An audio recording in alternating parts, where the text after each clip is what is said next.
Hello, everybody, and welcome to another episode of the Indie Comic Exchange, where we exchange our indie comics with other indie creators and then get them on here to start talking about comics, most importantly, indie comics. Today we have Gautam Sheoran, and we want to just thank you so very much for taking the time for coming out this morning and talking comics with us. How are you doing today? Excellent, excellent. And thank you for asking me. I'm kind of very new and up and coming at this point, so getting any attention is, love it. No press is bad press, right? How's the old saying Well, go? your YouTube channel is what ended up catching my eye because the algorithm started Mm, poking your videos into my feed, and I was very much attracted to what you were making, but also how you were presenting it. oh, thank you, thank you. Well, it's doing its work then. We'll Yeah, just yeah, keep yeah, that up. yeah. And of course, I am joined by Jake, my compadre on the Turbo Pit Fighter podcast. Jake, how are you doing this morning? Good. Hey guys. I always have my camera off on these to save bandwidth so that we don't. I have nothing to show that you can't see on Making Turbo Pit Fighter or other channel. But I just want to say that I'm here to give natural, authentic reaction, which means I don't do any homework like Kurt does. I'm,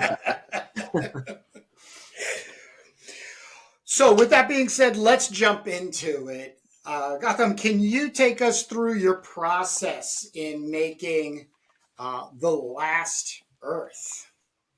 Okay, so my process has actually changed in the last 2 months, but for the part you're looking at and up until then, I had pre-made a lot of the panels, and this is one it took me a while to figure out what to do. I should give a little backstory.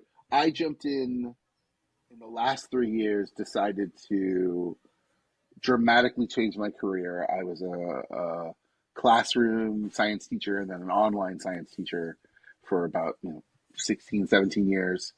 Okay. And I was just burned out, not happy with it. And I'd always wanted to be an artist. I wanted to go to art school as a kid, but I didn't, and was kind of did like the dutiful son stuff, and went on to different careers and stuff. And I just kind of reached a point where I was just like, I want to go back to this. So I went back to school, and then as part of that project, we had to do a single issue as our final project, and I just didn't like how it turned out, how it looked, and so I was kind of trying to figure out what to do, and then I decided to do a comic strip instead. Now you Ah, have the Ashcan in front of you of yes. what I have as it's really promotional at this point. I don't even think I'm going to sell them. I'm going to give those out because I can then write it off on my taxes. Uh, There you go. for all you independent artists, keep that in mind too, which you can write off. Um, but I Consult your do a tax attorney too. strip because I feel like it's a very it's the kind of the primal comic book, right? The comic strip, even the single panel comic is the Yeah. primal, and we work up from there. And so, I'm kind of my process is actually as a creator is to try to almost like go through the evolutionary steps of a comic book, as it were. So as part of the process, I was working in 4 panel chunks so I could do a weekly book that had 4 panels, a weekly strip that has 4 panels in it. Um, it it's it's taught me to tell stories in a 4 panel sentence effectively. So like there's the beginning of the sentence in that first panel and the end of the sentence by the last one, and so it's helping me like kind of structure and pace. And I originally had about almost 2 months of it made up ahead of time, and then I was trying to work like about a week or two ahead, and then just in the last 2 months, I've had to like some personal family stuff, and just my work Yeah. ramped up on my freelance work ramped up, which was great for me financially, but Right. it's really eaten up a lot of my like creative energy too. But and so I've kind of slowed, but I've been working my way back into that process. But My process is pretty much depending on the time, I'll always I'll pencil them out first. Just Okay. just take a sketchbook pad and make it into four, sketch them out square. I am shooting for the Instagram size, Oh, okay. Okay. I'm keeping to the, I'm using that as my current like primary platform of for the book. So I'm keeping to square panels and stuff. But you'll notice here I don't have square panels. I actually sometimes draw the panels twice. I'll often draw them for as if they're like full size, like you have here, and then I'll just cut them, crop them. Crop So them. Right. yeah, Right. Right. I I was doing that at first, but that was getting a little time consuming because there was a bit of like double drawing. So I've been kind of just sticking to do the square panels, but there are panels that I do, you know, want to remix these into collected books. Now, what Makes format sense. and Makes style, sense. I'm not Yep. sure yet. Um, I So the yeah, inking. So is the inking digital? yes, yes. Oh wow. I love thinking. I'm thinking. I say inking. I have those Japanese brush pens, Yeah. and like I mean a Japanese brush pen and like maybe 1 or 2 microns, and I can pretty much get everything I want out of inking analog, but I just don't have the space to be have like big boards and Sure. Sure. Sure. All the like equipment and everything. um Right. I mean from a point of view of like and this is for anyone watching this who's thinking about being an artist. My entire art studio is my iPad. Like Yeah. everything I do, I can do start to finish from Right. pencils to the final piece to putting it Yeah. to then getting it onto the internet. And because I use Adobe Fresco, it automatically creates time lapses. So I now actually can also use that to make my video content that I Wow. make on my Wow. YouTube. Wow. Because so it's Yeah. as a studio, it is literally my professional studio, and I'm even talking to you on it right now. So it's my professional studio. I may need to buy a second one just in case this one gets damaged or lost at any point. I will. Otherwise, I'll have a nervous breakdown.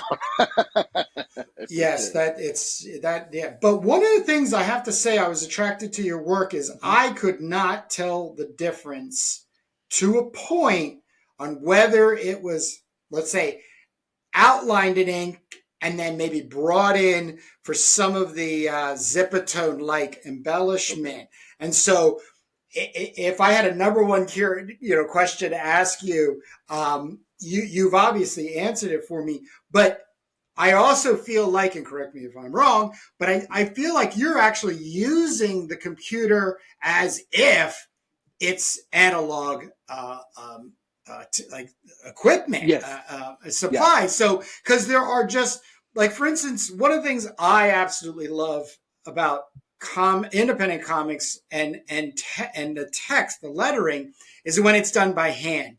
How Yes. poorly or professional it is the scale, and whether it integrates into the story or not is really what I place on judgment. But yours, like I said, I was like, is that a font? If it's a font, then he must be going in. Like, I think the one that catches me, where was it? There was one, I think it was, Oh, yeah, yeah, yeah. So, yeah. so this one, we all know this font per se, but when you take a second look at it, you're like, wait a second, I think he's hand doing that. And if he is it analog or is it digital? So Yeah. that was like a big thing for me. So Oh, share. yes. So this actually goes back to the comic and sequential art associate's degree I got recently. I took the coloring in and lettering course, and they didn't teach hand lettering. They were just like, "Here's how you use the fonts Fonts, right, in your right. software." And it never. In fact, it was one of the things I hated about when I'd done my sort of like thesis piece, as it were, for my program.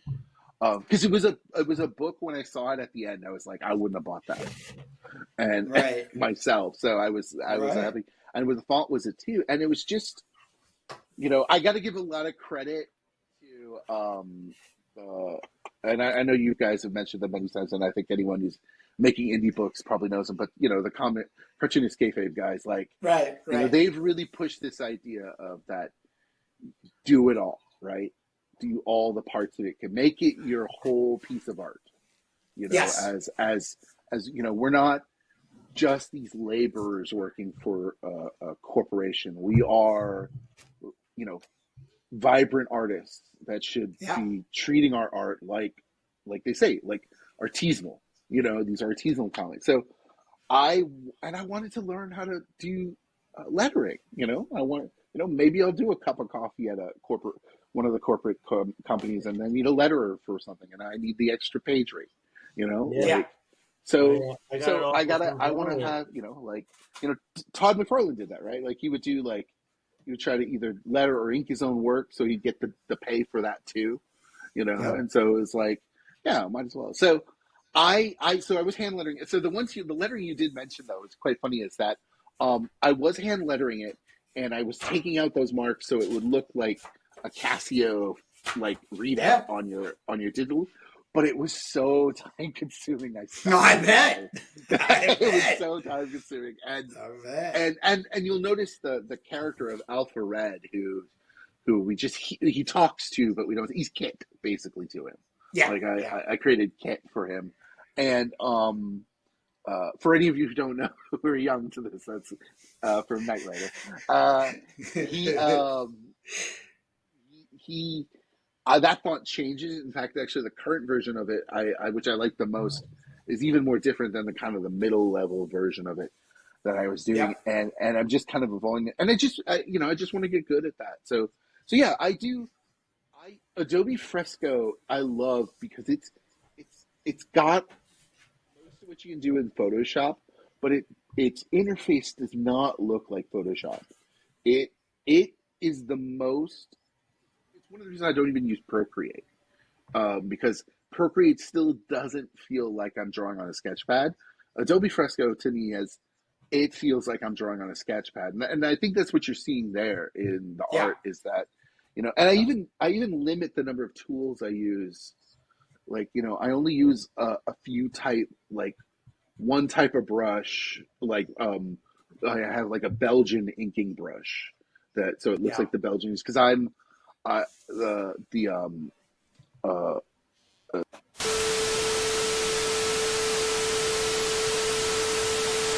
Yeah. Here we go. Okay. Now you have. Okay. I'm a Yeah. little worried that we said a bunch of stuff that didn't get recorded. Yeah, I am too, because I think what happened is that there was a disconnect in your It's when I did audio my and then the microphone thing. switch. Yeah. So, Gautam, what is your prediction for the future of comics? Ooh, I don't know. I mean, if you could just talk here's about. what my hope is for the future of comics moving forward. Yeah. One, that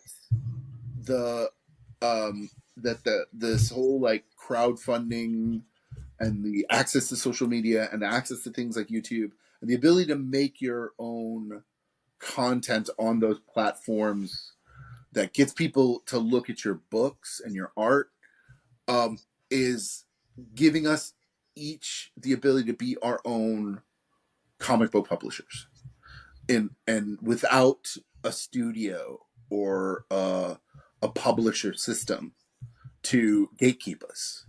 And Right. so I think we're going to see more and more of we're going to see an indie boom for sure. We're going to see an indie boom that gets serious, for sure. And I think people like like I said, the cartoonist kayfabe are really helping. They're kind of willing that in with their podcast, and everyone's kind of jumping in to go along. And I mean, you've seen many stories of, like, someone who's an indie sends them books, and they get onto the show. Well, they sell out all those books, and so we have, like, now tastemakers that are kind of building a real big platform and fan base and effectively a collective and a cooperative. I think another place that might be important is the idea of comic co-ops and collectives, where there is that pooled resources to help people get over the hump of the financial part of the financial hurdle of getting into publishing the comics. I mean, if you got paper and pencil, you can make your own comics forever, but Amen. you can't get them perfectly bound and into the hands of your retailers on that beautiful dream, right? You need hard money, time, effort, staff Distribution. at some point, at some levels too. So especially with a lot of us being these one-man bands or one-person bands, I should say, we are having these collectives like what we're doing right now is Yeah, part of that co-op absolutely. collective of creators, and that's the other reason why I picked Instagram a lot, is that for where I want my book to be, because Instagram's where I actually do a lot of my interaction with a lot of other independent creators, and where they support me and I support them, and even if it isn't financially, it's that spiritual encouragement part, which is needed. Like, someone needs to look at your book and say, having people tell me that they can't wait me to finish something because they want to buy it has, and they're also creators of comics themselves, so it's like they could draw what I'm drawing if they wanted to. They could have made that story themselves, but yet they still want it. And I understand it too, because I could draw something too, but I don't want to. I would rather someone else do it. Sometimes I don't want to have to cook my own hamburgers. And so I think the more we get to there, that's when the indie movement can really solidify itself, and not just be sold in head shops, or maybe you're lucky and you have a ridiculous idea about mutant turtles that are also ninjas that sounds ridiculous on its face and is like the most elastic and perfect IP to work everything into situation. And I hate to say this because it's kind of a negative thing to say, but I still kind of, there's a part of me that wants to put this out in the universe. There's a small part of me that hopes that we can see the breaking of the Marvel DC stranglehold over the art form. Yeah, I think it's already happening. I think it really is I already think so happening. too. And Unless they sell out to manga, or manga comes in and basically adapts all of those characters and worlds into manga. I don't see it. I see it that we'll probably have more indie based creators co-oping together, basically getting together, making a title and pushing it through crowdfunding, that will match these bigger guys. Well, and also too, it's like, that's product testing for them. That's not art for them. Like, that's product testing, because they need to put that face on an Underoos. And you know what? I'm not gonna hate on them. I have consumed their IPs since I was 5. Yeah, it's not hate. And I'm gonna probably still at some level, but I'm not getting any of their new stuff, because they're just reselling new stuff I've read before.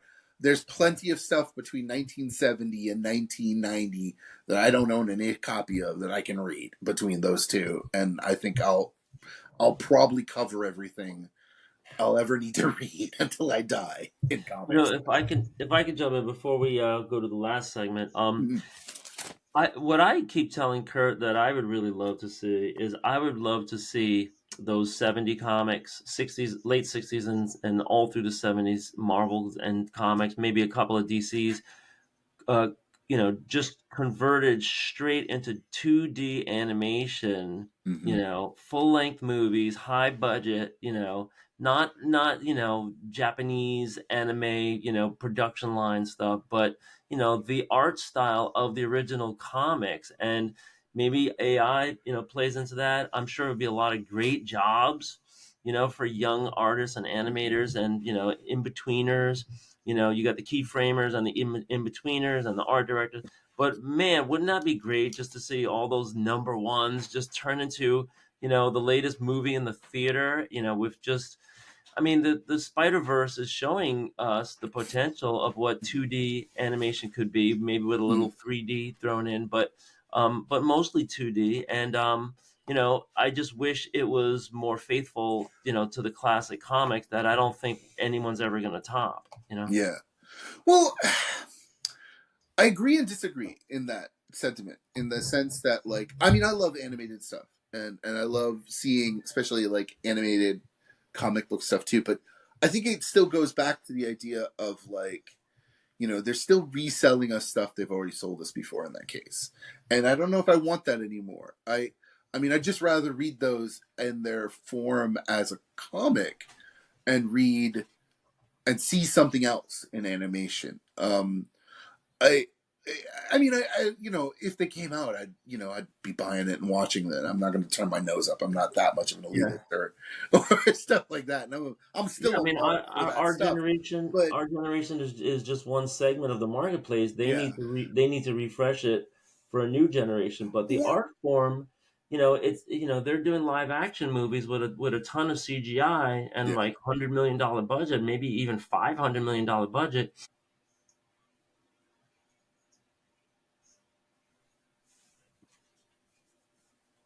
oh The Chris Claremont X-Men with the Phoenix, yeah, just really stick to the old script and to the old comic. Or Jack Kirby, come on, like yeah, seeing that animated, in his style, not just like some Japanese version of it. I don't know. I'm hopeful. That's just yeah, my view. But Kurt, should we Yeah, no, the leap off of what Gautam was just saying. We are doing that with this comic exchange. We are very, Jake and I, and we're very conscientious that we're coming at this as old guys. We had a little bit of time in the past doing it. Jake, are you all right with audio? What are you doing over there, that's not me. Jake? It's not That's you. not that's me. me. I'm sorry, I was opening something. Oh, yeah. Go for it. I was like, I'm usually always gonna. So Jake and I have definitely put together the indie comic exchange for exactly that reason.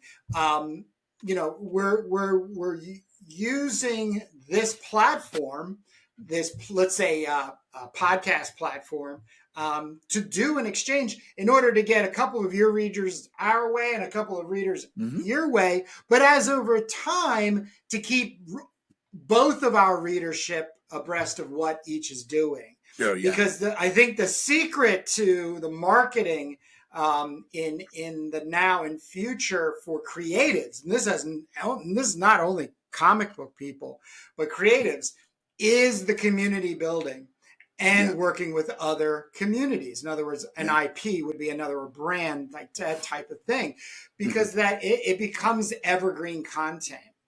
So with the Indie Exchange, we sent you a copy of the Turbo teaser, and you sent us a Ashcan of Last Earth. So now it's your turn to give us feedback on Turbo Pit Fighter teaser number 1. So please let it roll. Got him. All right. Well, first off, from a pure production point of view, I love the color of the paper you picked. Hey, thank you. Like that cream That color was all me. gives it, it's I remember when Baxter came out and, like, the ink just sat and it was like burned your eyes, and it was great, but it was pretty bright and neon, which I Yeah. mean served well at times. I think the Kamiko Comics color palette was probably my favorite of all the comic color palettes of the 80s at that time. But I love the concept of it. I like the size too. I like this kind of like floppy newsprint format too. I'm sure it was much cheaper to produce in that way. But as a series, I absolutely, I love what's going on here. I like I like the figure distortion, specifically in that big splash. It it makes me think of the 70s undergrounds, you Yeah. know. It makes me think of anytime I see like a really distorted figure, I think of things like Fletcher Hanks, Oh and wow. I think of like the you know the cartoony ex, ex, distorted figure that I'm trying to actually chase, because I'm still Mm. like everything's like John Byrne, like, you know, Mm.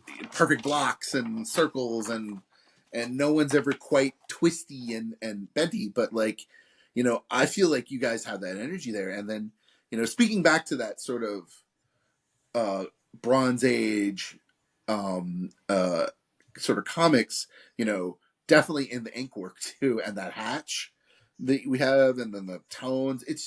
It has that, like, from Bronze Age to Black and White explosion, uh, you know, goodness, umami, Hey, thank as it you. were. Thank you. And I love post-apocalyptic stories. It's just, everything about it is great. I was jealous at times when I've been watching you make it and you come up with this idea. I'm like, oh, I wish I'd come up with it first, sort of thing. Or I'm sure somebody had it first. yeah, and so it was. It's great. As just with, like, my story too. I have a fairly, like, I would say a little less post-apocalyptic and more Dying Earth. Jack Vance's Dying Earth, a little Oh more. wow. Wow. Yeah, no, I'm as the name of my company, Pulp to Pixel, implies. I mean, my influences go back to the pulps. As Nice. Yeah. the readings of stuff.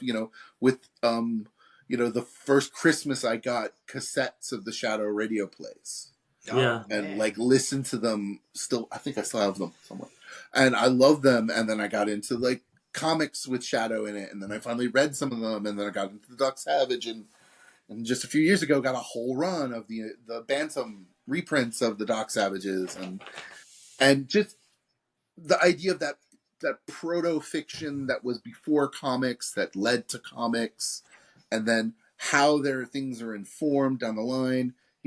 I love all of that. Like, it's all part of that too. So I really thinking about that, right?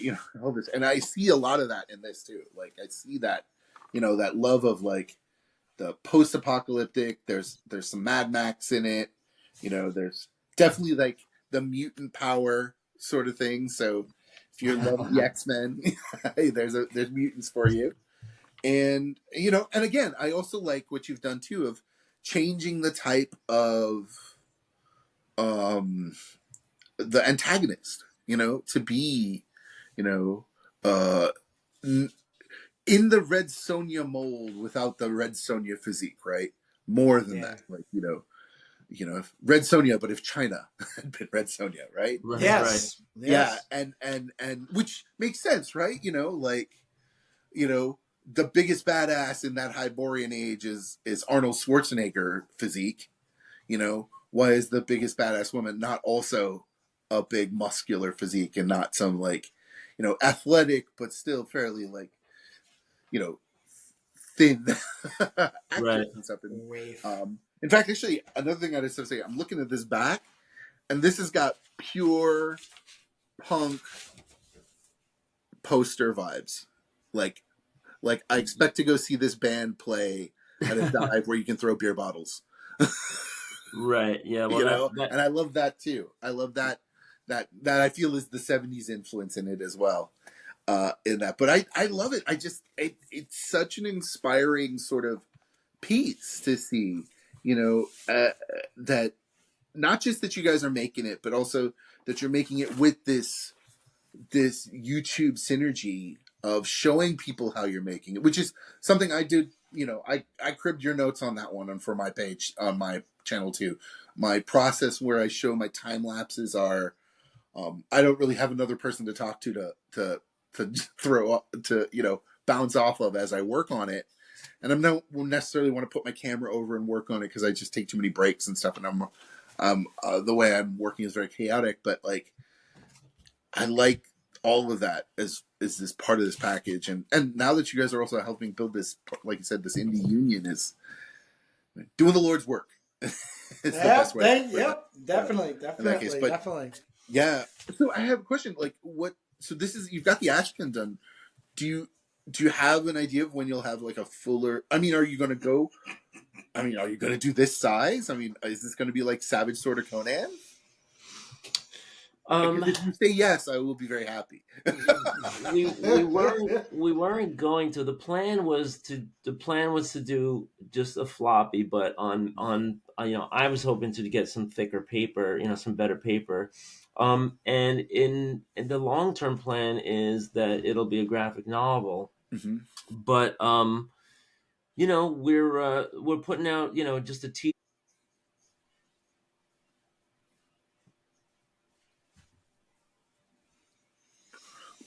Mm-hmm.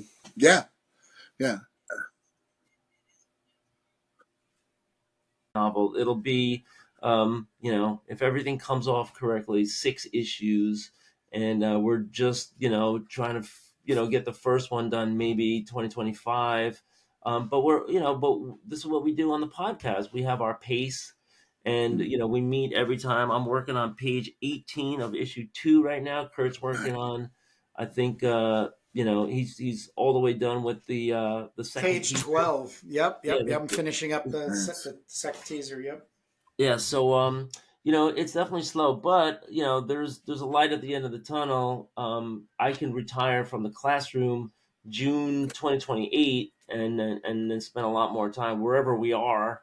I can not just Turbo Pit Fighter, but a publishing company, to put out comics. I'm also writing some other stories too, and hoping to build up this network of collaborators, so that there'll be a lot of creator-owned self-publishing going on, anthologies, and as much as possible, just want to make some nice comics. Well, sign me up for some pinup art if you need Yeah. Ah, fantastic. Yeah. Like I want, because I want people to see my art. If it's in someone else's book, I'm happy for it. But You're signed up. But I'm remembering like Madman issue 1 when it went over to Dark Horse, and you had all those pinups from like some of the best artists in the back, and I was like, the more of us, we got to do that. That's where we build this like community, is like, oh, you got that guy, and then you go see their stuff, and then you're like, oh, great. But yeah, no, I'm excited to hear that you're going to be able to focus more on the publishing end. Having to juggle, like, I mean, I've been working freelance as an artist, and which is kind of part-time work, so I do have a lot of time to work on this. But it's like, as a one-man show, it gets stressful. I think part of my 2-week slowdown as of late is also like I had some creative burnout, and I had to do, like, when I get creative burnout, my solution is to become very creative about things that aren't related to what I'm working on.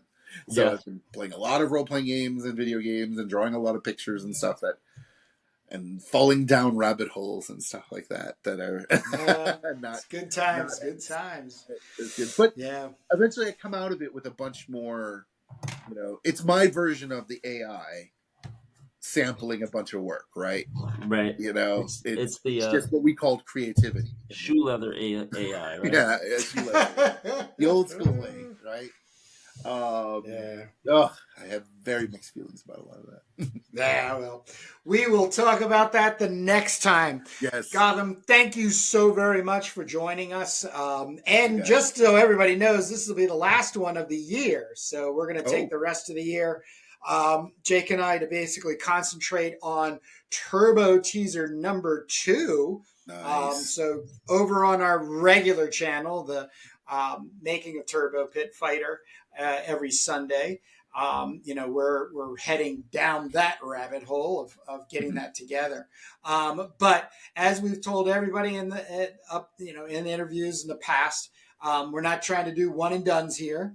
So we want to keep in touch with one another. And when you've got this one complete, Caverns of Terror, then obviously when we have our second Turbo Teaser, we'll do that exchange together and catch up with you. So with that being said, do you want to give a shout out to where people can find you and Yes. what you are working on as we close this interview session. All right. So right now I'm currently working on the Last Earth still. My what I refer to as my runes, ray guns and rune swords setting, futuristic post-apocalyptic science fantasy setting. Ooh, that's a lot of adjectives. You can follow it on Instagram under @pulp2pixel.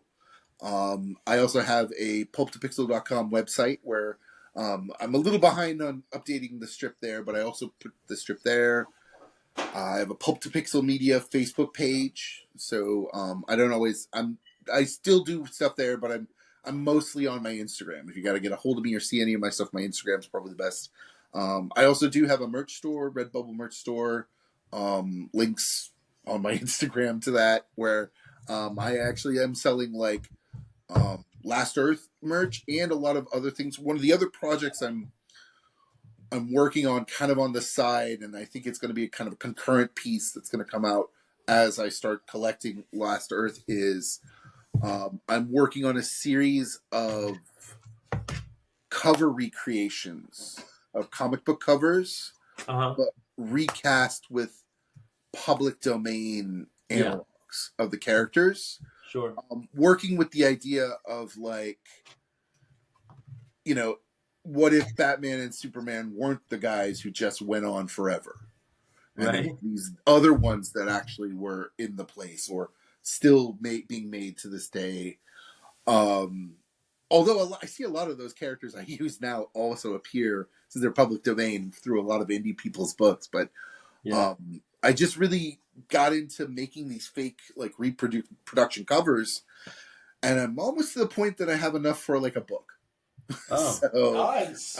So I want to put together like a book of them, and then I am gonna. And they're also like posters and stickers and stuff. So mainly just so I have enough merch that next year is going to be my convention year. I think that's going to be the year when I'm going to shoot to have tables at conventions, to have product there, and so that's kind of my big push between now and maybe February to March of next year, is to try to really get stuff together for that. And then hopefully get to start on my next big project after that, which is my Western that I want to work on. So, oh boy, you got a lot going on. I have a bunch of ideas and stuff, and it's, I think the biggest challenge is being patient enough to finish one before wanting to start the other, because that beginning part's the drug for us creatives, right? Yeah. And it's that middle part we hate, and so we quit there and start this beginning part again with something new, and we just keep doing that.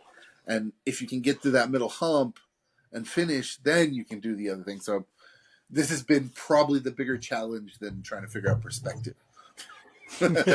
Yeah, I understand that too. It's the middle part where you're putting the time in, right? Mm-hmm. And it's like the grunt work. It's great to show off your stuff and promote, but I started to play around a little bit with Tumblr, just drawing live on Tumblr and taking comments. This way you can talk to people and pass the time. I'm still looking for a platform where you can have more than one artist drawing in real time. That doesn't have to be as complicated as Riverside, which is what we're using now. Where you can just hang out. It's not being recorded, but it is being streamed, and then you could just do artist circles of different people working in different time zones. That can chit chat while you're drawing, and then you could also, see what the artists are drawing at the same time. So I'm still waiting to find a platform like that where you can have 3 or 4 people on the stage. But for now, Tumblr is good just for hanging out. That's the best one I've found. There's also Twitch, but I don't see the comic audience there. No, I don't. I haven't seen a lot of the Twitch streamers getting into that comic audience too. It's I'm curious as to how to get that multiple artists at once. David, this you can probably do this offline, but David Finch has a site where he'll often have another artist on, and I'm sure they're not at the same location usually, and I think they're co-drawing sometime. Right? Is that right? So I mean, I mean, I think we could do it with this. You just have to be logged in more than one camera, right? I mean, you could do it on Zoom, but you want to be on a social media platform where people can come by. Oh, you mean live stream, right? Yeah, yeah. Just Oh, like okay. Right. this way you can get YouTube. You could do it on YouTube. You could do it on YouTube. You could do it with Yeah, you YouTube. can. You can. But let's leave it at that because we're going to let these people get back to reading comics, making them if they so choose. Yeah. Once again, want to thank you, Gautam, for taking the time out here on Sunday to talk with us. And we look forward to talking with you next year. All right. So take care of yourself and we'll see you. See you guys. Later.